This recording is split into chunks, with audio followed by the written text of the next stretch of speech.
حسبي ربي جل الله ما في قلبي غير الله نور محمد صلى الله لا إله إلا الله۔ الشمائل المحمدیہ للترمذی کی حدیث نمبر 218 کا درس شروع ہے، اور جون سا باب شروع ہے اس کا عنوان ہے باب کیف کان کلام رسول اللہ صلی اللہ تعالی علیہ وآلہ وسلم، یعنی یہ باب اس بیان میں ہے کہ ہمارے رسول کریم صلی اللہ تعالی علیہ وآلہ وسلم کا کلام مبارک، پیارے آقا صلی اللہ تعالی علیہ وآلہ وسلم کی گفتگو مبارک جو ہے وہ کیسی ہوتی تھی۔ تو اس سلسلے میں حدیث کا یہ فقرہ شروع تھا وَيَتَكَلَّمُ بِجَوَامِعِ الْكَلِمِ، رسول اللہ صلی اللہ تعالی علیہ وآلہ وسلم آپ جامع باتیں جو ہیں ان کے ساتھ کلام فرماتے تھے۔ جامع کا مفہوم میں نے عرض کر دیا تھا، اس سے مراد یہ ہے کہ ایسا کلام جس کے الفاظ چھوٹے اور تھوڑے ہوں اور اس کے اندر بہت بڑا مضمون جو ہے وہ بیان کیا گیا ہو، یہ جوامع الکلم ہے۔ اور قرآن مجید بھی جوامع الکلم کا مجموعہ ہے، مگر وہ اللہ تعالیٰ کا کلام ہے۔ سرکار دو عالم صلی اللہ تعالی علیہ وآلہ وسلم قرآن مجید کو بھی اپنی زبان مبارک سے لوگوں کے سامنے پیش فرماتے تھے، مگر خود جو اپنی ذاتی گفتگو ہے اس گفتگو کے اندر بھی جامع باتیں آپ فرماتے تھے۔ چنانچہ میں نے مثال کے طور پر 2 حدیثیں پڑھ کے سنائی تھیں کہ الایمن فالایمن، کتنا مختصر کلام ہے، اور اس کا مطلب یہ ہے کہ کھانے پینے کی باری جو ہے وہ دائیں طرف چلے گی۔ زیادہ آدمی بیٹھے ہوئے ہیں نا دائرے کی شکل میں، تو دائیں طرف چلے گی، دائیں طرف چلتے چلتے چلتے پھر اس طرح گھوم کر اپنی جگہ پر یہ باری جو ہے یہ آ جائے گی۔ یہ مسنون طریقہ ہے۔ اسی طرح نبی کریم صلی اللہ علیہ وسلم کا ایک اور جامع کلام میں نے پیش کیا تھا اعلن النکاح، نکاح اعلانیہ کرو، اور نکاح کا معاملہ مشہور کرو، اس کو شہرت دو، تاکہ سب لوگوں کو پتہ چل جائے فلاں شخص کا بیٹا ہے، فلاں شخص کی بیٹی ہے، اور ان دونوں کے درمیان یہ مناکحت کا سلسلہ جو ہے یہ قائم ہو رہا ہے، رشتہ قائم ہو رہا ہے۔ اس پر گفتگو ہوئی۔ اسی طرح سرکار علیہ السلام کا ایک ارشاد گرامی ہے الدین النصیحہ، آپ فرماتے ہیں کہ دین خیر خواہی کا نام ہے۔ یہ خیر خواہی جو ہے یہ اللہ تعالیٰ کی بھی کرنی ہے، اللہ تعالیٰ کے رسول صلی اللہ علیہ وسلم کی بھی کرنی ہے، حکمرانوں کی بھی کرنی ہے، اور جو رعایا ہے اس کی بھی کرنی ہے، اپنوں کی بھی خیر خواہی کرنی ہے، اور جو دشمن ہیں ان کی بھی خیر خواہی کرنی ہے۔ مثلا اللہ تعالیٰ کی خیر خواہی یہ ہے کہ اللہ تعالیٰ وحدہ لا شریک کی ذات و صفات پر اور اس کی توحید پر ایمان لایا جائے، اور اللہ تعالیٰ نے جو کتاب نازل فرمائی ہے اور جو رسول علیہ السلام بھیجے ہیں ان کی اطاعت اور ان کی تابعداری کی جائے۔ یہ سب اللہ تعالیٰ کی خیر خواہی میں یہ ساری چیزیں آتی ہیں۔ رسول اللہ صلی اللہ تعالیٰ علیہ وسلم کی خیر خواہی یہ ہے کہ سرکار کی نبوت اور ختم نبوت پر ایمان لایا جائے، سرکار علیہ السلام کے احکام جو ہیں ان کی اطاعت کی جائے، یعنی جو سرکار فرمائیں اس کے اوپر عمل کیا جائے، اور سرکار علیہ السلام کی سنت جو ہے اس کی اتباع کی جائے، یعنی جو کام سرکار نے مسنون قرار دیے ہیں، سنت قرار دیے ہیں، تو ان کاموں میں سرکار دو عالم صلی اللہ علیہ وسلم کی پیروی کی جائے۔ اسی طرح اللہ تعالیٰ کے رسول صلی اللہ علیہ وسلم کی خیر خواہی یہ بھی ہے، اس میں یہ بھی چیز ہے کہ اللہ تعالیٰ کے رسول صلی اللہ تعالیٰ علیہ وسلم کے ساتھ ایسی محبت رکھی جائے کہ جیسی محبت ماں باپ کے ساتھ بھی نہ ہو، جیسی محبت اولاد کے ساتھ بھی نہ ہو، جیسی محبت میاں بیوی کے درمیان بھی نہ ہو، اور ایسی محبت کے دنیا کے اندر کسی اور کے ساتھ ایسی محبت نہ ہو۔ ان تمام محبتوں سے بڑھ کر اللہ تعالیٰ کے حبیب رسول صلی اللہ علیہ وسلم کے ساتھ محبت کی جائے، یہ سرکار کی خیر خواہی ہے۔ اور سرکار کی خیر خواہی یہ بھی ہے، اس میں یہ بھی ضروری ہے کہ رسول اللہ صلی اللہ تعالی علیہ وآلہ وسلم کے ساتھ تعلق رکھنے والی جو چیزیں ہیں، صحابہ کرام، اہل بیت کرام، نبی کریم صلی اللہ تعالی علیہ وآلہ وسلم کے خادمین، سرکار دو عالم صلی اللہ تعالی علیہ وآلہ وسلم کے، یہ تو وہ تعلق والے ہیں جو انسان ہیں۔ ان سے آگے بڑھ کر جو سرکار کی سواری کے جانور ہیں، ان جانوروں تک سے محبت اور ان کی عزت، ان کی تعظیم کی جائے۔ اسی طرح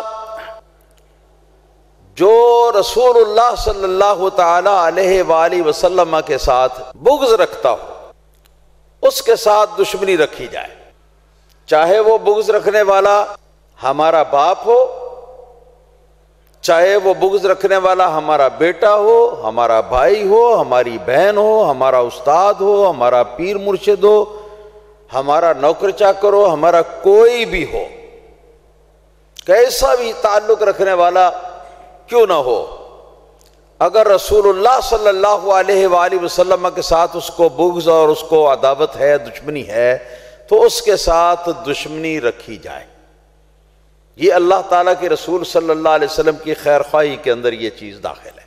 اسی طرح رسول اللہ صلی اللہ تعالی علیہ وآلہ وسلم کی ہستی کو اپنی جان اور اپنے مال اور اپنی ساری چیزوں کا اس طرح مالک اور صاحب اختیار مختار سمجھا جائے کہ جس قدر خود ہماری اپنی جان جو ہے نا، اس کے اوپر خود ہماری اپنی ملکیت بھی ہے نا، جو اپنا ہمارا اختیار ہے، اس سے بھی بڑھ کر رسول اللہ صلی اللہ علیہ وسلم کو ہم اپنا مختار مانیں۔ یہ بھی رسول اللہ صلی اللہ علیہ وسلم کی یہ نصیحت یا رسول اللہ صلی اللہ علیہ وسلم کی یہ خیر خواہی میں داخل ہے۔ اسی طرح رسول اللہ صلی اللہ علیہ وسلم کی خیر خواہی کے اندر یہ بھی داخل ہے کہ رسول اللہ صلی اللہ تعالی علیہ وآلہ وسلم کے لائے ہوئے دین، آپ کی لائی ہوئی شریعت جو ہے، اس کی ہم حفاظت کریں، اور اس طرح حفاظت کریں کہ اپنے جان و مال سے بھی بڑھ کر اس کی، سرکار کے دین کی حفاظت کریں۔ اس کے لیے کٹنا مرنا پڑے تو ہم گوارا کر لیں، مگر سرکار کا دین جو ہے یا سرکار کی جو شریعت ہے اس کی بربادی نہ ہونے دیں۔ یہ بھی سرکار کی خیر خواہی ہے۔ اسی طرح سرکار علیہ الصلوۃ والسلام کی خیر خواہی میں یہ چیز بھی شامل ہے کہ ہم حضور نبی کریم صلی اللہ علیہ وسلم کا دین سیکھیں اور سیکھنے کے بعد آگے اس دین کی اشاعت کریں، اس دین کی اشاعت کریں، دوسروں تک اس دین کو پہنچائیں، اس دین کی لوگوں کو دعوت دیں، اس دین کی تبلیغ کریں۔ یہ بھی رسول اللہ صلی اللہ تعالی علیہ وسلم کی خیر خواہی کے اندر شامل ہے۔ سرکار کی خیر خواہی کے اندر یہ بھی شامل ہے کہ ہم اکثر و بیشتر تنہائی میں یا اپنی محافل کے اندر رسول اللہ صلی اللہ علیہ وسلم کا ذکر خیر کرتے رہیں، رسول اللہ صلی اللہ علیہ وآلہ وسلم پر درود و سلام کثرت کے ساتھ پڑھتے رہیں، یہ بھی رسول اللہ صلی اللہ علیہ وسلم کی خیر خواہی۔ پھر ہمارے جو حکمران ہیں ان کی بھی خیر خواہی، یہ ہمارے دین کا حصہ ہے، ان کی خیر خواہی کیسے کرنی ہے؟ ان کی خیر خواہی اس طرح کرنی ہے کہ نمبر ایک تو ان کے لیے ہم دعا کرتے رہیں کہ یا اللہ پاک ہمارے حکمران کے کردار کی حفاظت فرما، اسے توفیق عطا فرمائے کہ یہ وہی حکم جاری کرے جو تجھے پسند ہے، یہ ہم دعا کریں۔ اسی طرح یہ بھی حکمرانوں کی خیر خواہی ہے، حکمران جو بھی حکم ہمیں دیں بشرطے کہ ہماری شریعت کے ساتھ ٹکراتا نہ ہو، ظلم پر مشتمل نہ ہو، تو جو بھی حکم دیں اس حکم کی ہم تعمیل کریں۔ یہ ہمارے حکمرانوں کی نصیحت اور ان کی خیر خواہی کے اندر یہ چیز جو ہے یہ بھی داخل ہے۔ اور اگر وہ خلاف شرع یا ظلم والا کوئی حکم جو ہے وہ جاری کریں تو اس پر ہم ہمدردی کے جذبے سے، خیر خواہی کے جذبے سے ہم ان کو سمجھانے کی کوشش کریں، ان کو بتائیں کہ یہ آپ کا منصب نہیں ہے، کیونکہ آپ کا منصب یہی ہے کہ حکمران حقیقی اللہ تعالیٰ وحدہ لا شریک، اور جو دنیا کے اندر حکمران ہے وہ اللہ تعالیٰ کا خلیفہ ہونے کی حیثیت سے اللہ تعالیٰ کے احکام جو ہیں ان کو نافذ کرے گا۔ تو تمہارا یہ حکم جو ہے یہ شرع شریف کے خلاف ہے، یہ حکم جو ہے یہ ظلم پر مشتمل ہے، لہٰذا یہ حکم جو ہے آپ روک دیں۔ اس طرح خیر خواہی کریں اپنے حکمرانوں کی، یہ حکمرانوں کی خیر خواہی، ان کو اچھی اچھی نصیحتیں کریں، اچھے اچھے مشورے دیں، ان کے ہر نیک اور جائز حکم کی ہم تعمیل کریں۔ یہ حکمرانوں کی نصیحت ہے، ان کی خیر خواہی ہے۔ اسی طرح عوام الناس کی خیر خواہی جو ہے وہ کیا ہے؟ عوام الناس کی خیر خواہی یہ ہے کہ ہم نمبر ایک تو یہ ہے کہ جو ہم اپنے لیے پسند کرتے ہیں وہ ہم سب عوام الناس کے لیے بھی وہی چیز پسند کریں۔ نمبر دو، ان میں سے جو تکلیف کے اندر مبتلا ہو تو اس کی تکلیف کا ازالہ کرنے کی ہم اپنی طاقت کے مطابق، اپنی استطاعت کے اندر ہم اس کی تکلیف دور کرنے کی کوشش کریں۔ اسی طرح اگر کوئی غلط راستے پر چل رہا ہو اور ہم سمجھتے ہوں کہ اس راستے پر چل کر اس کا نقصان ہو جائے گا، چاہے دنیا کا نقصان ہو یا آخرت کا نقصان ہو، تو ہم ہمدردی کے جذبے کے ساتھ اس کو، خیر خواہی کے جذبے کے ساتھ ہم اس کو سمجھائیں اور سمجھا بجھا کر اس کو واپس صراط مستقیم پر لانے کی کوشش کریں۔ جو ان میں غریب ہیں ان کی ہم مدد کریں اپنے حلال مال سے، حلال کمائی سے۔ جی یہ خیر خواہی ہے عوام الناس کی۔ اسی طرح اولاد کی خیر خواہی یہ ہے کہ اولاد کے حقوق ہم ادا کریں اور ان کی بہترین تربیت کریں، جس کی بنیاد یہ ہے کہ سب سے پہلے ان کو سچا مسلمان بنائیں، اور سچا مسلمان ان کو علی وجہ البصیرت بنائیں۔ یہ نہیں کہ ماں باپ سے سنا تھا کہ ہم مسلمان ہوتے ہیں تو اس طرح وہ مسلمان اپنے آپ کو سمجھتا رہے، نہ، اس کو باقاعدہ طور پر دین کی بنیادیں اور جو کچھ دین کے جو اہم چیزیں ہیں وہ کسی اچھے استاد کے ذریعے سے اس کو پڑھوائیں، یعنی اچھا مسلمان بنائیں اس کو۔ اور اچھا مسلمان بنانے کے علاوہ پھر اس کو دنیا کی جو طور طریقے ہیں یا جو دنیا کی تعلیم و تربیت ہے اس کا بھی ان کے لیے ہم انتظام کریں، اور پھر ان کی پرورش کے ساتھ ساتھ یہ سارے کام کرتے رہیں، اور پھر ان کی شادی کریں اور اچھے انداز میں، اچھے طریقے سے ان کی شادی کر کے تو ان کا گھر آباد کر دیں۔ یہ اولاد کی خیر خواہی ہے۔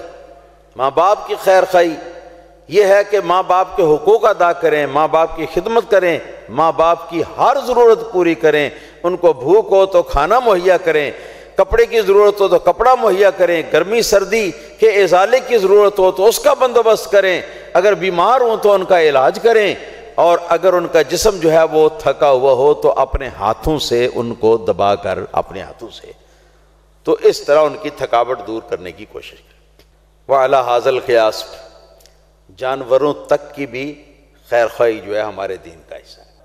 جانور جو ہمارے بس میں ہوں ان کے اوپر ظلم نہ کریں۔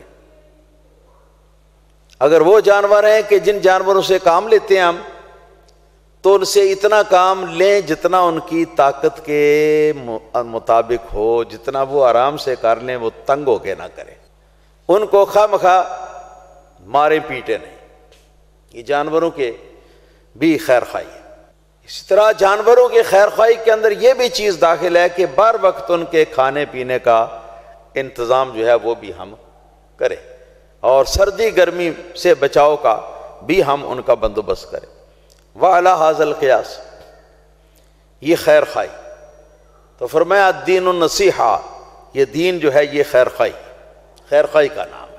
کچھ سمجھیں آپ، جامع کلمات، جامع فکرے کیسی ہوتی ہیں؟ ایک فکرہ دین و نصیحہ، ایک دین اور ایک نصیحہ۔ نصیحہ کا معنی ہے خیر خواہی، دین خیر خواہی کا نام ہے۔ اور اب میں نے تفصیل ابھی تھوڑی ساری کی ہے، زیادہ کوئی نہیں کی۔ تو آپ نے اندازہ کیا اس سے کہ نبی پاک صلی اللہ علیہ وسلم اتنے چھوٹے چھوٹے مختصر حجم کے آپ فکرے جو ہیں وہ بولتے تھے کہ جن کے معنوں میں بے شمار تفصیلات جو ہیں ان کے انبار لگے ہوتے تھے۔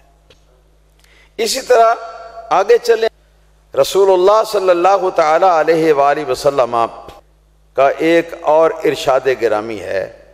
نبی کریم صلی اللہ تعالی علیہ وآلہ وسلم نے ارشاد فرمایا ہے، تہادو تحابو،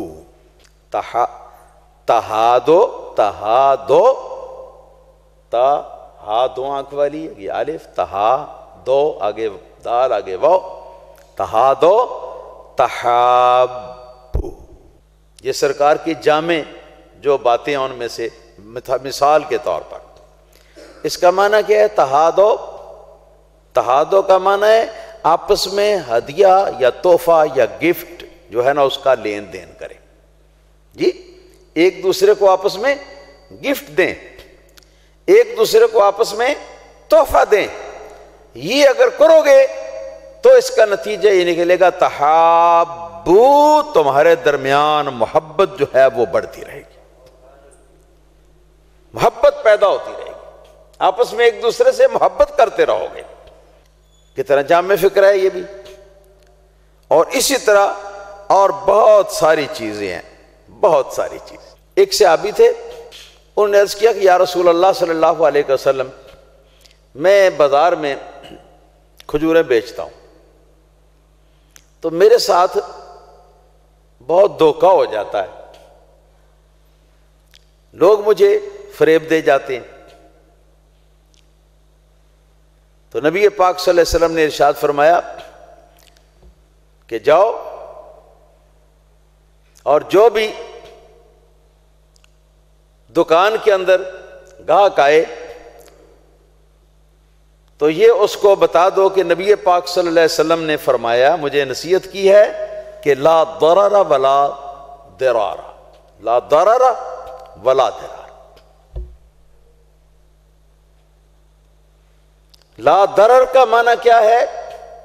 مطلب یہ ہے کہ نہ تو مجھے نقصان پہنچے اور نہ مجھ سے کسی دوسرے کو نقصان پہنچے، یعنی نہ میں نقصان پہنچاؤں گا اور نہ تم مجھے نقصان پہنچاؤ۔ اور سرکار نے فرمایا کہ جو مال گھٹیا ہو اس کو سامنے رکھو،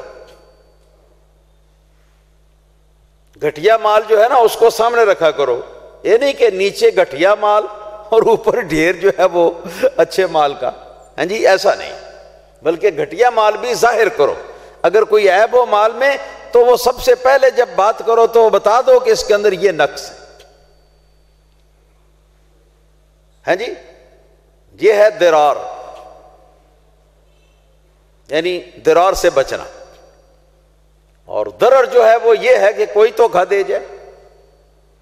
الغرض یہ تو ہزاروں ہیں نبی کریم صلی اللہ تعالی علیہ وسلم کے کلام مبارک میں، یہ میرے پیارے آقا کریم صلی اللہ تعالی علیہ وسلم کا کلام اس طرح کا ہوتا تھا۔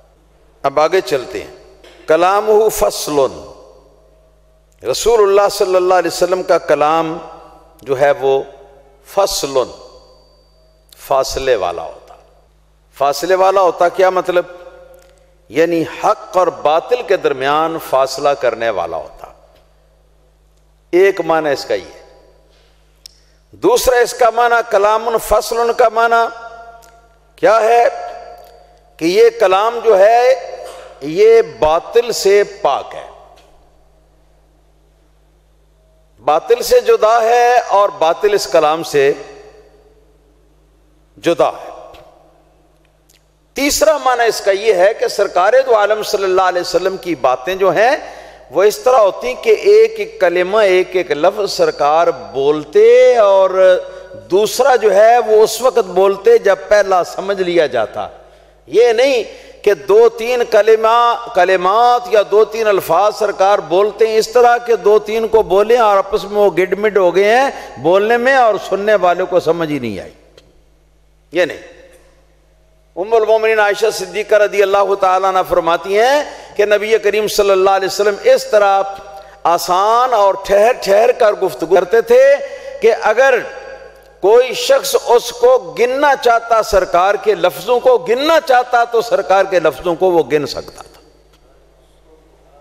ہاں جی، آئی سمجھ سرکار دو عالم صلی اللہ علیہ وسلم کا، ہمارے پیارے آقا صلی اللہ علیہ وسلم کا کلام کیسا ہوتا تھا؟ یعنی اس طرح کلام نہیں کہ تیز تیز فر فر فر فر فر فر فر فر فر فر بولے جاؤ بولے جاؤ بولے جاؤ۔ ہاں جی، پھر ارشاد فرمایا لا فضول ولا تقصیر، نہ تو سرکار کے کلام کے اندر کوئی لفظ ضرورت سے زائد ہوتا جی، اور نہ ہی ضرورت سے کم، یعنی اگر ایک لفظ نہ بولیں تو بھی بات سمجھ میں آ جاتی ہو تو پھر ایسا لفظ وہ نہ بولتے، کیونکہ اس کے بغیر بھی بات سمجھ میں آ رہی ہے۔ اور اگر ایک لفظ ہے کہ جو بولیں گے تو بات کو سمجھ آئے گی تو اس کو بولنا چھوڑ دیں، ایسا نہیں ہوتا تھا۔ نہ آپ کے کلام کے اندر کوئی فضول لفظ ہوتا یعنی ضرورت سے زائد، اور نہ ہی ضرورت سے کوئی لفظ جو ہے وہ کم ہوتا۔ اللہ اکبر، اللہم صلی وسلم وبارک علی سیدنا محمد وعلی آلہ وصحبہ فی کل لمحۃ ونفس بعدد کل معلوم لک صلاۃ وسلاما علیک یا سیدی یا رسول اللہ۔ فرمایا لیس بالجافی، سرکار جفا والے نہیں تھے، سرکار جفا والے نہیں تھے۔ جفا کے دو معنی کیے جاتے ہیں عربی لغت کے اندر، ایک تو کہتے ہیں جفا کو نیکی یا بلائی کی ضد کے طور پر، جی ایسا قول اور ایسا فعل جو اچھائی یا بلائی کے خلاف ہو یا اس سے باہر۔ اور دوسرا معنی جافی کا اس جفا میں سے ہے کہ جس کا معنی ہوتا ہے کسی پر سختی کرنا، جفا کا معنی سختی بھی۔ تو نبی کریم صلی اللہ تعالی علیہ وسلم نہ تو ایسا کلام فرماتے تھے کہ جس کے اندر سختی ہو کسی پر، اور نہ نبی کریم صلی اللہ علیہ وسلم ایسا کلام فرماتے تھے کہ جس کلام کے اندر کسی کی بھلائی نہ ہو، سننے والوں کی بھلائی نہ ہو، بلکہ ایسا ہی کلام فرماتے کہ سننے والوں کے لیے وہ بھلا ہو اور سننے والوں کو وہ فائدہ پہنچائے۔ ائمہ محدثین نے لکھا ہے اس کے تحت کہ رسول اللہ صلی اللہ تعالی علیہ وسلم کی شان تو یہ ہے کہ رسول اللہ صلی اللہ تعالی علیہ وآلہ وسلم کا فضل، آپ کا احسان اور سرکار کا کرم، سرکار کی مہربانیاں یہ صرف اپنوں تک محدود نہ تھی بلکہ بیگانے بھی ان چیزوں کے قائل تھے، اور سرکار بیگانوں کے اوپر بھی رحمت فرماتے تھے، ان کے اوپر بھی مہربانی فرماتے تھے۔ اللہ ربی، ایک اعرابی آیا کسی جنگل کا رہنے والا، مسجد شریف کے اندر داخل ہوا تو اس نے اسے پیشاب آیا تو وہیں مسجد کے ایک کونے میں کھڑے ہو کر اس نے پیشاب کرنا شروع کر دیا۔ لوگ اس کی طرف بھاگے، شاید وہ ابھی مسلمان بھی نہ ہوا ہو، واللہ عالم بالصواب۔ بھاگے اس کی طرف، لپ کے اس کی طرف کہ اس کو روکے، اوے کیا کر رہا ہے، کیا کر رہا ہے، کیا کر رہا ہے، یہ کام نہیں کرتا۔ سرکار دو عالم صلی اللہ علیہ وسلم نے آواز دی سب کو، آپ نے فرمایا ٹھہر جاؤ، رک جاؤ، واپس آ جاؤ، واپس آ جاؤ، یہاں تک کہ یہ اپنی حاجت پوری کر لے۔ جس وقت یہ فارغ ہو جائے اس وقت میرے پاس آؤ، اس کے پاس نہ جاؤ۔ چنانچہ جس وقت وہ فارغ ہو گیا پیشاب کر کے، رسول اللہ صلی اللہ تعالی علیہ وسلم نے اس کو اپنے پاس بلوایا، بلوا کر ارشاد فرمایا، اللہ کے بندے، آپ کو شاید پتہ نہیں ہے جی، لیکن ہم آپ کو یہ بتانا چاہتے ہیں کہ یہ جو مسجد ہوتی ہے نا، یہ مسجد اللہ تعالیٰ کی عبادت کے لیے ہوتی ہے، اور یہاں اللہ تعالیٰ کے دین کی تعلیم دیتے ہیں۔ یہ جگہ کوئی گندگی یا ناپاک چیز جو ہے اس کے پھینکنے کی نہیں ہوتی۔ تو وہ سرکار سے اب عرض کرنے لگا ہاتھ باندھ کے کہ حضور مجھے معاف کیجئے، میں آئندہ ایسی حرکت نہیں کروں گا، مجھے پتہ نہیں تھا۔ پھر سرکار دو عالم صلی اللہ علیہ وسلم نے ایک ڈول پانی کا منگوایا، منگوا کر تو فرمایا کہ اس کے اوپر بہا دو یہاں تک کہ وہ پانی باہر چلا جائے، ایسا کروا دیا۔ اس سے واقفیت بھی نہ تھی۔ تو ائمہ محدثین فرماتی ہیں کہ رسول اللہ صلی اللہ علیہ وسلم کی مہربانیاں اور سرکار دو عالم صلی اللہ علیہ وسلم کی نرمی اور آپ کا لطف اور مہربانی، ہاں جی، یہ صرف اپنوں کے لیے ہی محدود نہ تھی، بلکہ جو اجنبی ہیں وہ سارے بھی سرکار کے بارے احسان تھے، اور سرکار کا کرم ان کے لیے بھی تھا۔ اور فرماتے ہیں کہ کیسے نہ ہوتا، حالانکہ رب تعالیٰ نے فرمایا ہے وَمَا أَرْسَلْنَاكَ إِلَّا رَحْمَةً لِّلْعَالَمِينَ، ہم نے نہیں بھیجا یا رسول اللہ صلی اللہ علیہ وسلم آپ کو مگر رحمت بنا کر سب جہانوں کے لیے، سب جہانوں کے لیے رحمت ہیں، تو پھر جانوروں کے لیے بھی رحمت ہے۔ اور اگر میں اس کی تفسیر کروں تو اس کے لیے پتہ نہیں کتنے جمعے لگ جائیں، لہذا میں ایک دو مقدس الفاظ پڑھ کر بات کو آگے لے چلتا ہوں۔ ایک حدیث پاک کے اندر آتا ہے، مسند احمد بن حنبل کی حدیث ہے، سرکار دو عالم صلی اللہ علیہ وسلم ارشاد فرماتے ہیں کہ انا رحمت مہدات للعالمین، سرکار فرماتے ہیں کہ میں ایک رحمت ہوں، میں ایک رحمت ہوں جس کو تمام جہانوں کے لیے اللہ پاک نے تحفہ بنا کے بھیجا۔ تو سرکار رحمت کا تحفہ ساری کائنات کے لیے، سارے جہانوں کے لیے۔ اسی طرح اللہ تعالیٰ نے ارشاد فرمایا فَبِمَا رَحْمَةٍ مِّنَ اللَّهِ لِنْتَ لَهُمْ، یہ اللہ کی رحمت تھی، اللہ کی مہربانی تھی کہ حضور آپ یہ دنیا کے لوگوں کے ساتھ آپ نرم سلوک فرماتے ہیں۔ یہ رب کی مہربانی کہ آپ دنیا والوں کے ساتھ نرمی کا سلوک فرماتے ہیں، آپ نرم مزاج واقع ہوئے ان کے لیے، ہاں جی۔ وَلَوْ كُنْتَ فَظًّا غَلِيظَ الْقَلْبِ لَانفَضُّوا مِنْ حَوْلِكَ، اور اگر اے محبوب صلی اللہ علیہ وسلم اگر بالفرض آپ تندخو، سخت مزاج اور سخت دل والے ہوتے، لنفضوا من حولک، تو یہ سارے لوگ آپ کے آس پاس سے بھاگ جاتے، کوئی بھی آپ کے قریب نہ رہتا۔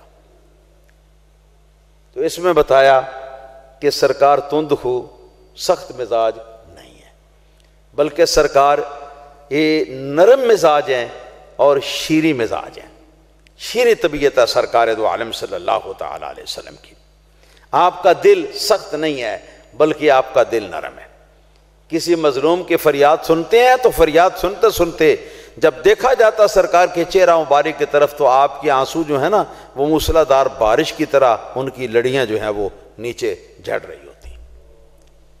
کسی مظلوم کی فریاد سنتے ہوئے یا کسی ظلم کی بات سنتے ہوئے سرکار کا یہ حال تھا۔ اسی طرح فرمایا فاعف واصفح عنہم، یا رسول اللہ صلی اللہ علیہ وسلم آپ ان لوگوں سے درگزر فرمائیے، ان کو معاف فرمائیے، وصفح عنہم، اور ان سے اعراض فرمائیے۔ اعراض کرنے کا یہاں مطلب یہ ہے کہ اگر کوئی سختی آپ کو دیکھنی پڑے لوگوں کی طرف سے تو آپ اس کی طرف توجہ ہی مت دیں، آپ دوسری طرف توجہ فرما لیں۔ نبی کریم صلی اللہ تعالی علیہ وسلم تو ایسے تھے۔ پھر فرمایا ولل مہین یا ولل مہین،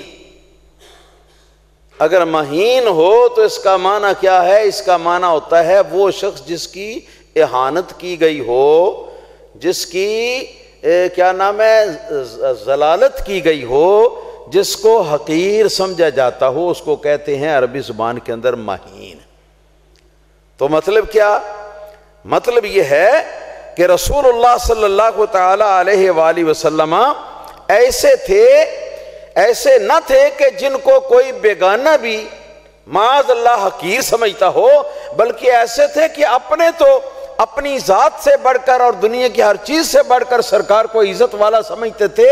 اگر کوئی بیگانہ بھی سرکار دو عالم صلی اللہ علیہ وسلم کو دیکھتا تو وہ بھی سرکار کو حقارت کی نظر سے نہ دیکھتا، بلکہ سرکار دو عالم صلی اللہ علیہ وسلم کی وہ بھی عزت افضائی کرتا۔ پتہ ہے آپ کو، جب رسول اللہ صلی اللہ علیہ وسلم نے ابتدائے تبلیغ اسلام کے موقع پر مشرکین مکہ سے پوچھا تھا کہ بتاؤ تو 40 سال میرے گزر گئے تمہارے اندر، میری زندگی کے دن رات تمہارے ساتھ رہا ہوں، بتاؤ تو تم مجھے کیسا پاتے ہو، میں تمہاری نظر میں کیسا ہوں؟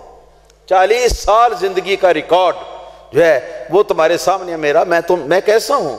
بتاؤ تو، تم بتاؤ میں کیسا ہوں؟ تو آپ نے جب یہ فرمایا تو مشرکین مکہ بیک زبان ہو کر وہ بولے کہ وجدناک فینا صادقا امینا یا محمد صلی اللہ علیہ وسلم، اے محمد پاک صلی اللہ علیہ وسلم، ہم نے آپ کو آزما کر، آپ کا تجربہ کر کے تو ہم نے آپ کو اپنے درمیان صادق پایا اور امین پایا۔ لوگوں کو جھوٹ بولنے کی عادت ہے، حضور آپ تو جھوٹ بالکل نہیں بولتے۔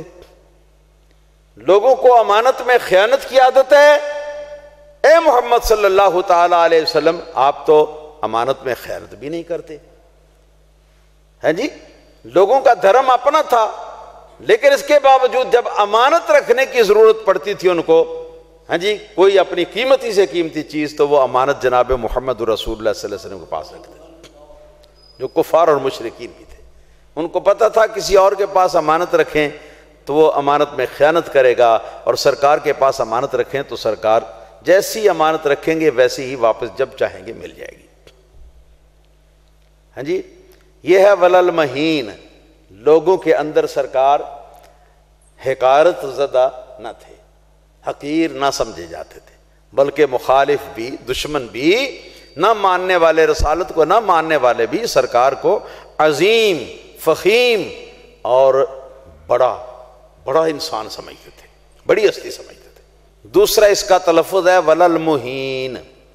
مہین کا لفظی معنی جو ہے وہ یہ ہے، مہین کا معنی ہے اہانت کرنے والا، بے ادبی کرنے والا، گستاخی کرنے والا۔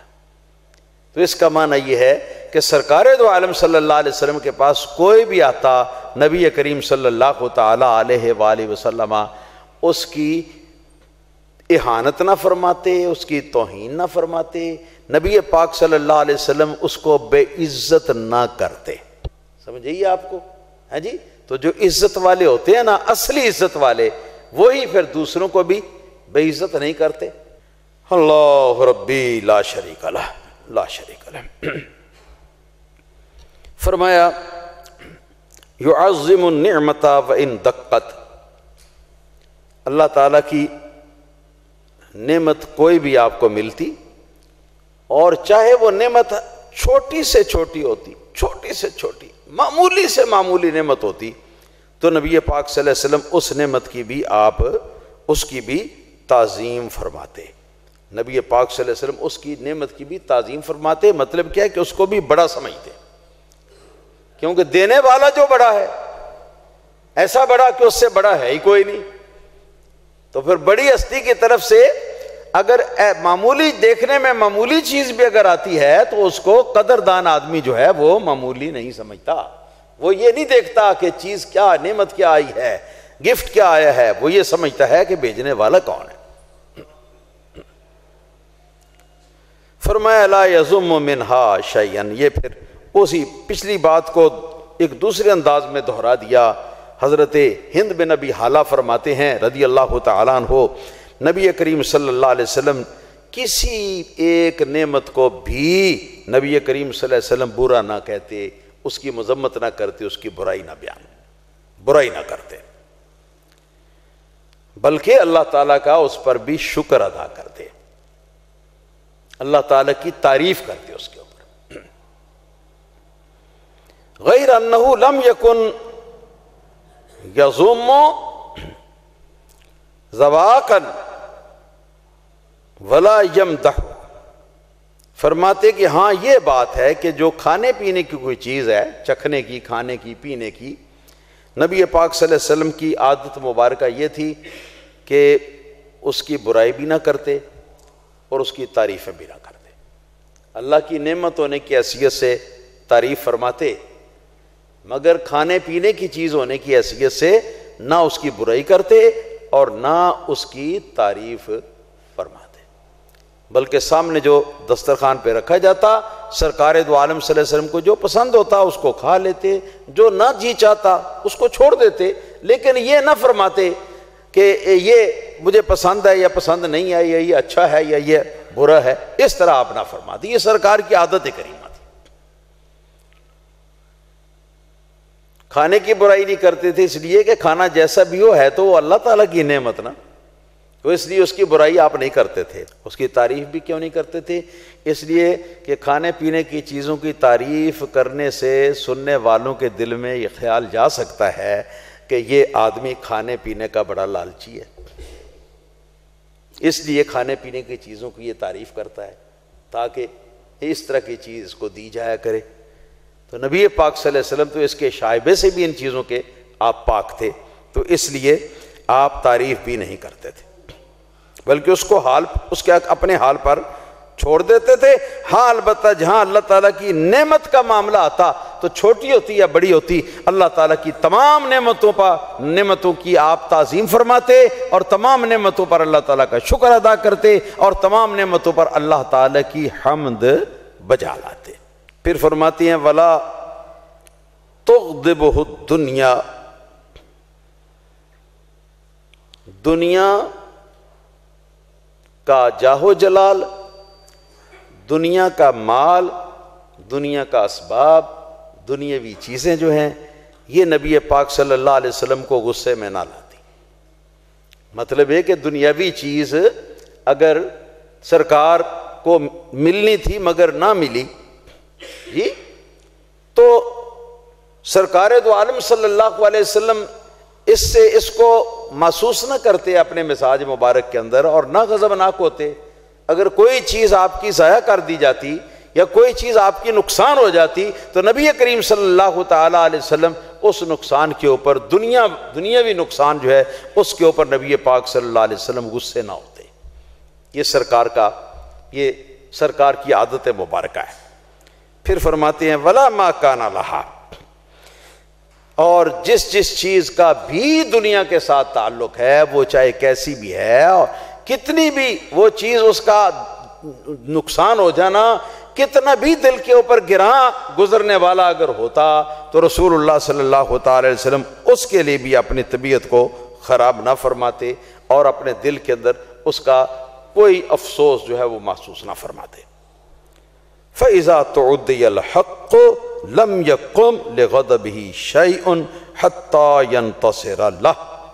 فرماتے ہاں جب حق اور عدل سے تجاوز کیا جاتا، اللہ تعالیٰ کے احکام کے اندر جب کسی عدل کے حکم کے خلاف جب اس حکم سے تجاوز کیا جاتا، عدل سے تجاوز کیا جاتا، اللہ تعالیٰ کی حدود کو توڑا جاتا، تو رسول اللہ صلی اللہ علیہ وسلم اتنے غضبناک ہوتے اس کے لیے، اتنے غضبناک ہوتے کہ آپ کے سامنے کوئی بھی ٹھہرنے یا کھڑے ہونے کی بالکل جرأت تک نہ رکھتا کہ میں آگے ہو کے عرض کروں کہ حضور آپ ناراض نہ ہو، کسی کو جرأت نہ ہوتی، حتیٰ ینتصر اللہ، جب تک اس کی تلافی نہ ہو جاتی۔ ولا یغضب لنفسہ، اور سرکار کو اگر کوئی تکلیف دے دے اپنے فعل سے یا اپنے قول سے، سرکار دو عالم صلی اللہ علیہ وسلم اس کے لیے کبھی بھی آپ غصے نہ ہوتے، کبھی بھی غصے نہیں ہوتے، لیکن سرکار معاف فرما دیتے اور درگزر فرماتے۔ اذا اشارہ بکفہ کلھا، جب سرکار اشارہ فرماتے تو اپنے پورے ہاتھ کے ساتھ اشارہ فرماتے، پورے ہاتھ کے ساتھ اشارہ فرماتے، یا اس طرح یا اس طرح، پورے ہاتھ کے ساتھ سرکار اشارہ فرماتے، یعنی اپنے خطاب کے دوران یا اپنی گفتگو کے درمیان۔ پھر فرماتے وَإِذَا تَعَجَّبَ قَلَّبَهَا، جس وقت سرکار تعجب فرماتے تو نبی کریم صلی اللہ علیہ وسلم اپنے ہاتھ کو پلٹ دیتے، الٹ دیتے۔ مطلب ہے کہ ایسے بیٹھتے نا، اس طرح ہاتھ پر ہاتھ رکھا ہوتا ہے، ہاں جی، لیکن جس وقت تعجب فرماتے، کوئی تعجب والی چیز سرکار کے علم میں لائی جاتی یا سرکار کے سامنے لائی جاتی تو سرکار اس طرح اپنے ہاتھ کو الٹا کر کے رکھتے، ایسے کرتے۔ یہ سرکار کی عادت مبارکہ تھی، سرکار کا طریقہ مبارکہ۔ میں صدقے جاؤں اور قربان جاؤں ان لوگوں کے کہ جنہوں نے آقا کریم صلی اللہ تعالی علیہ وسلم کی، پنجابی کہندے نے ایچی تو لے کے بیچی تک، ہر باریک سے باریک اور معمولی سے معمولی چیز کو بھی اور آپ کے اخلاق اور آپ کی باتوں کو بھی آگے ہمارے لیے منتقل کیا ہے یاد کر کے۔ جی کتنی مہربانی ہے، یہ صحابہ کرام ہیں، یہ صحابہ کرام رضوان اللہ تعالی علیہم اجمعین۔ اور اگر صحابہ کرام کا ایمان ہی اگر خراب ہے نعوذ باللہ، جیسے کہ شیعہ شنیعہ کہتے ہیں، تو اس کا مطلب یہ ہے کہ پھر ہمارے پاس اسلام جو ہے نا، قرآن ہے یا حدیث ہے، جو بھی اسلام ہمارے پاس، وہ پھر وہ جو ہے وہ سارے کا سارا جو ہے نا وہ پھر صحیح ہونے کا اس کا کوئی یقین نہیں۔ اس لیے کہ صحابہ کرام جب نعوذ باللہ ایماندار نہ تھے، نعوذ باللہ ثم نعوذ باللہ، تو جو کچھ آگے انہوں نے ہمیں بتایا تو وہ بات پھر یقین کے لائق تو نہیں ہو سکتی نا۔ تو یہ سرے سے صحابہ کرام پر اعتراض کرنا اور صحابہ کرام کی عدالت پر یہ معترض ہونا جو ہے، یہ در حقیقت اسلام کی بنیادیں جو ہیں ان کو کمزور کرنے کی بات ہے۔ اس لیے کسی بھی صحابی رسول کے خلاف اگر کسی سے کوئی بات سنو تو سمجھ لو کہ اس کا دل جو ہے یہ کالا ہو چکا ہے، اور اصل اسلام سے ہی اس کا دل جو ہے نا یہ کھٹا ہو چکا ہے، لہذا اس کو سمجھو کہ یہ اسلام کا دشمن ہے۔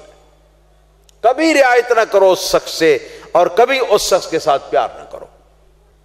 فرماتے ہیں وَضَرَبَ وَإِذَا تَحَدَّثَ اتصل بِهَا، جب سرکار گفتگو فرماتے تو اتصل بِهَا کا ایک معنی تو یہ ہے کہ گفتگو کے اندر اتصال ہوتا ہے، اس طرح کہ ایک لفظ بولتے، پھر اس کے بعد دوسرا لفظ بولتے، پھر تیسرا، اس طرح آپ بولتے یہاں تک کہ فقرہ مکمل ہو جاتا، پھر رکتے، ہاں جی، یا تو یہ مراد ہے۔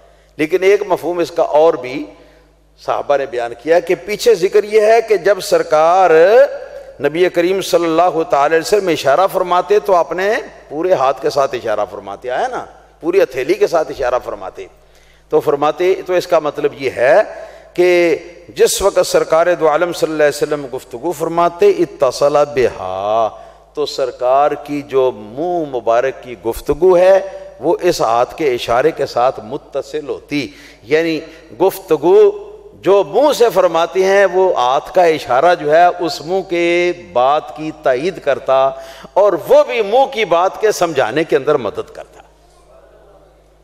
یہ مطلب ہے اس کا۔ پھر فرمایا وَضَرَبَ بِرَاحَتِهِ الْيُمْنَى بَطْنَ إِبْهَامِهِ الْيُسْرَى، اور سرکار دو عالم صلی اللہ تعالی علیہ وسلم گفتگو کرنے کے موقع پر بسا اوقات آپ اپنے دائیں ہاتھ کی ہتھیلی جو ہے اس کو اپنے بائیں ہاتھ کے انگوٹھے کے اوپر اس طرح رکھ لیتے، بعض اوقات اس طرح رکھ لیتے، وَإِذَا غَضِبَ أَعْرَضَ وَأَشَاحَ، اور جب سرکار غضبناک ہوتے تو نبی کریم صلی اللہ تعالی علیہ وآلہ وسلم جس پر غضبناک ہوتے یا جس چیز سے غضبناک ہوتے تو سرکار اس سے اعراض فرما لیتے، آپ اس سے منہ پھیر لیتے۔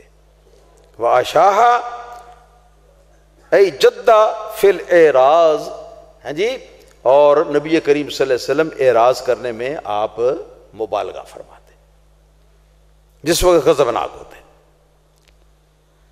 اللہ ربی لا شریک لہ، یہ فرماتے ہیں کہ یہ اللہ تعالیٰ کا جو فرمان ہے نا کہ فاعف عنہم واصفح، کہ حضور لوگوں کی غلطیاں معاف فرما دیا کریں نا۔ واصفح، وصفہ کا مطلب کیا ہے کہ اور منہ پھیر لیا کریں۔ یہ دلیل اس بات کی کہ اس پر یہ مجھے پسند نہیں ہے، میں اسے اچھا نہیں سمجھتا، یہ کر لیا کریں، درگزر کیا کریں اور منہ دوسری طرف پھیر لیا کریں، اور اس کے علاوہ کوئی سزا لوگوں کو نہ دے۔ ہاں البتہ اگر غلطی ایسی ہوتی کہ جو شریعت کے خلاف ہوتی، جو دین کے خلاف ہوتی، تو اس کے اوپر تو نبی پاک صلی اللہ علیہ وسلم جب تک اللہ تعالیٰ کا حکم جاری نہ فرما لیتے تو سرکار کبھی بھی آپ پیچھے نہ ہٹتے، غضبناک ہو کر۔ ہیں جی، دیکھیے فاطمہ بنت جحش ایک بنو ہاشم کے خاندان میں سے ایک عورت تھی، اس عورت نے چوری کر لی تو بنو ہاشم کے بڑے بڑوں کو لے کر تو اس عورت کے ماں باپ اور اس عورت کو بھی لے کر سرکار کی بارگاہ میں آئے کہ حضور یہ دیکھیے نا آپ کا یہ خاندان ہے اور بڑی ان کی عزت ہے، تو اگر آپ سزا دیں گے اس لڑکی کو تو اس سے بڑی بدنامی ہوگی، پورے خاندان کی بدنامی ہوگی۔ سرکار دو عالم صلی اللہ علیہ وسلم غصے میں آ گئے، کیونکہ اللہ تعالیٰ کی حد کا معاملہ تھا، غصے میں آ گئے، اور غصے میں آ کے سرکار دو عالم صلی اللہ علیہ وسلم نے ارشاد فرمایا کہ واللہ لو والذی نفسی بیدہ لو سرقت فاطمہ بنت محمد لقطعت یدہا، کہ مجھے اس ذات کی قسم کے جس کے قبضہ قدرت میں میری جان ہے، اگر فاطمہ محمد کی بیٹی بھی چوری کرتی تو میں اس کا بھی ہاتھ کاٹتا۔ یہ تو تم بنو ہاشم کی فاطمہ کی بات کرتے ہو، محمد کی بیٹی فاطمہ بھی کرتی تو میں اس کا بھی ہاتھ ہی کاٹتا۔ یہ سرکار کا انصاف ہے۔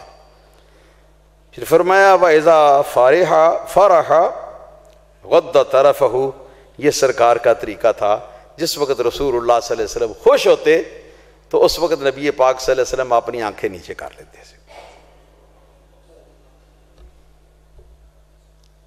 یہ سرکار کی ادا تھی، ایک ایک ادا کو ان لوگوں نے نقل کیا اور بیان کیا۔ اذا فرح غض طرف، اپنی نظر نیچے کر لیتے اور آنکھ بند فرما لیتے، اور اس طرح تواضع اور عاجزی کا اظہار کرتے۔ اور یہ لکھا ہوا ہے شارحین نے احادیث کے حوالے سے، اذا صار مسرورا او فرحا کان وجهه وجه المرآت وکان الجدر تلاحق وجهه، فرماتے ہیں کہ جس وقت رسول اللہ صلی اللہ علیہ وسلم خوش ہوتے تو رسول اللہ صلی اللہ علیہ وسلم کا چہرہ مبارک آئینے کی مانند ہو جاتا، اور گرد و پیش کی دیواریں جو ہے نا ان دیواروں کا عکس سرکار کے چہرے کے اندر دیکھا جاتا۔ یہ خوشی کی کیفیت تھی سرکار دو عالم صلی اللہ علیہ وسلم کی۔ فرماتے ہیں جل ضحکہ تبسم، سرکار دو عالم صلی اللہ علیہ وسلم کا ہنسنا، سرکار دو عالم صلی اللہ علیہ وسلم کا اکثر و بیشتر ہنسنا، یعنی جب سرکار ہنستے تو آپ کا زیادہ سے زیادہ ہنسنا جو ہے وہ ضحک کی حد تک ہوتا، قہقہے کی حد تک نہ ہوتا۔ ہنسنے کے 3 درجے ہیں۔ تبسم یعنی اس طرح ہونٹوں کے ساتھ تبسم آپ کریں، دانت آپ کے کھل جائیں، نظر آئیں، ہاں جی، آواز نہ آئے۔ اور دوسرا ہے کہ آپ ہنسیں اس طرح کہ دوسرے کو آواز بھی آئے، پاس بیٹھے ہوئے کو آواز بھی آئے، اس کو کہتے ہیں ضحک۔ یہ درمیانہ درجہ ہے۔ اور تیسرا درجہ یہ ہے کہ اس طرح آدمی ٹھا ٹھا ٹھا ٹھا کر کے آدمی کا لگا کے ہنسے کہ ایسے لگ رہا ہو جیسے کہ نا مٹی کے برتن جو ہیں وہ توڑے جا رہے ہیں. اس کو کہا کہتے ہیں. تو نبی پاک صلی اللہ علیہ وسلم اکثر و بیشتر جب آپ ہنستے، تبسم تو ہر وقت سرکار کے چہرے پر سجا رہتا. تبسم کے بغیر تو آپ کے غم کی حالت بھی نہ ہوتی. تبسم تو ہر وقت چہرے پر رہتا. یہ تو طبع تھی سرکار دو عالم صلی اللہ علیہ وسلم کی. مگر جب سرکار ہنسی فرماتے تو ہنسی آپ کی درمیانے درجے کی ہوتی، یعنی اس طرح کہ ذرا سی آواز پاس بیٹھے ہوئے آدمی کو آ جائے، اس سے زیادہ ہنسی آپ کی نہ ہوتی. یعنی ٹھا ٹھا کر کے سرکار نہ ہنستے. پھر فرمایا یفتر عن مثل حب الغمام. بس یہاں حدیث ختم ہو گئی ہے. یفتر، سرکار دو عالم صلی اللہ تعالی علیہ وسلم جس وقت ہنستے تو آپ کے دانت مبارک جو ہے وہ ظاہر ہوتے، تو اس طرح ظاہر ہوتے جیسے حب الغمام. حب الغمام کسے کہتے؟ اس کا معنی یہ ہے کہ بارش کے اندر جو اولا، چھوٹا سا اولا جو پڑتا ہے نا بارش کے اندر گرتا ہے تو کتنا صاف ہو، چمکدار ہوتا ہے وہ، تو اس طرح چمکتے ہوئے دانت آپ کے ہنسنے کے وقت یہ ظاہر ہوتے، یہ نظر آتے. محققین نے فرمایا کہ چھوڑیے اس بات کو، کہاں کے اولے اور ان کی صفائی اور ان کی خوبصورتی، اور کہاں دندان مبارک مصطفیٰ صلی اللہ تعالی علیہ وسلم کے. وہ فرماتے ہیں کہ اس حب الغمام کا دوسرا معنی سچا موتی بھی ہے. سچا موتی، بالکل سچا موتی، جس کو عربی میں لؤلؤ کہتے ہیں، فارسی میں مروارید کہتے ہیں، ہماری بولی میں اس کو کیا کہتے ہیں؟ اس کو سچا موتی کہتے ہیں. ہاں جی. تو فرماتے ہیں کہ جس طرح سچے موتی ہوتے ہیں نا، ان کی جو صفائی ہوتی ہے سچے موتیوں کی اور جو ان کی چمک ہوتی ہے، وہاں بارش کے اولے جو ہیں وہ کیا اس کے مقابلے میں حقیقت رکھتے ہیں. تو یہ سچے موتیوں کی طرح خوبصورت نبی کریم صلی اللہ علیہ وسلم کے دانت مبارک اس وقت ظاہر ہو جاتے جس وقت سرکار ہنستے. واخر دعوانا الحمدللہ رب العالمین.